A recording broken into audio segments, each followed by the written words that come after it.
So the interesting thing about making time for acumen is I think it kind of starts with the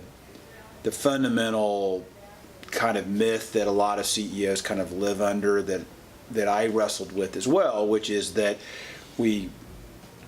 kind of started out by being technicians in our business, and so we think that we're still supposed to be in the business doing the technical work or showing other people how to do the technical work, when I think we learn over time as we evolve, or hopefully we do, that these are the very things we should be doing with our time. We should be planning, we should be providing clarity for our people versus being in the technical work, and in many cases just kind of getting in the way and keeping them from having bigger jobs. So it's an interesting question, but I think when people wrestle with, do I have time to really become a better leader, I think they're approaching the CEO role in entirely the wrong frame. So the kind of the ROI of being involved in a peer group really gets back to the fundamental idea, again, of what it is to be a CEO, especially as your company grows and becomes more complex. I've grown to understand that it's really more about planning and strategic thinking. And if you look at the proverb in the Bible about seeking wise counsel, that's kind of where I start with a group like Acumen, is that all of us, as our companies grow, are kind of increasingly getting out of our depth, unless we bring in resources that help us really understand how to lead bigger and more complex organizations as our companies grow. So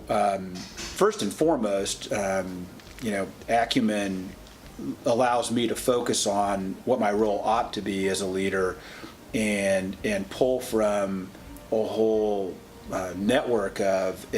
successful CEOs that have had successful companies that have already gone through a lot of the things that I'm currently wrestling with. So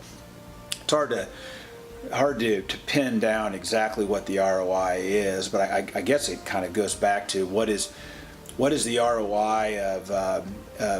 of having leadership that can provide a clear vision and can make good strategic decisions for the organization. It's kind of hard to summarize what the ROI is of that, but